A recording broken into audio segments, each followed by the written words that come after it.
কদিন আগেই একটা নিমন্ত্রণ ছিল অন্নপ্রাশনের। প্রথমে গিয়ে গিফট দিয়ে দেখা টাকা করে আমরা চলে গেছিলাম স্টার্টারের আইটেমে। দেখি গিয়ে পুরো ফাঁকা, শুধু রয়েছে দইয়ের ঘোল, যেটা দিয়ে ভাবলাম স্টার্ট করি। তারপর প্রায় অনেকক্ষণ পরে স্টার্টারে একটা আইটেম আসলো, সেটা হচ্ছে ফিশ বল, যেটা খেতে বেশ ভালোই ছিল। এরপর আরেকটা আইটেম এসেছিল, তাও অনেকক্ষণ পর, সেটা হচ্ছে চিলি বেবিকর্ন। ফিশের আরো একটা আইটেম ছিল, বাট সেটা তো আর আসেইনি স্টলে, তো খাওয়াও হয়নি। তারপর আমরা বসে পড়লাম মেন কোর্সে প্রথমেই ছিল রাধাবল্লভী আর হচ্ছে চানা মশলা, যেটা খেতে বেশ ভালোই ছিল। পনিরের টুকরো ছিল, তো বেশ ভালোই লাগছিল চানা মশলাটা দিয়ে লুচিটা খেতে।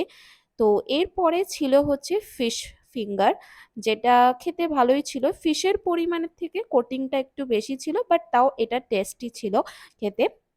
তো এরপর যেটা ছিল সেটা হচ্ছে ফ্রাইড রাইস আর হচ্ছে দই কাতলা। দই কাতলা নর্মালি আমরা যেরকম খেয়ে থাকি, মানে এটা একদমই কোনো মশলা দেওয়া ছিল না, খুবই লাইট ছিল। আর একটা মানে মাছের একটা আষ্টে গন্ধ লাগছিল।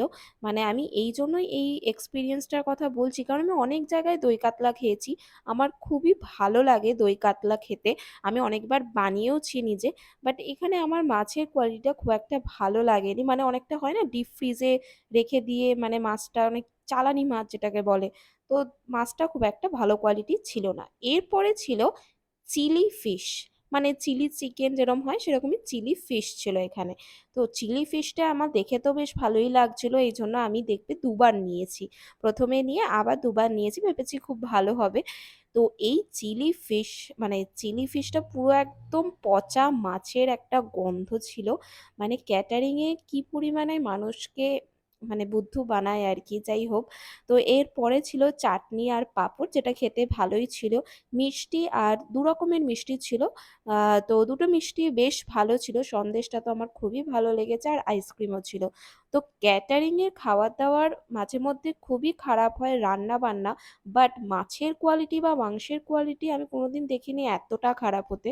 এটাই একটা বাজে অভিজ্ঞতা আমার প্রথমবার হলো।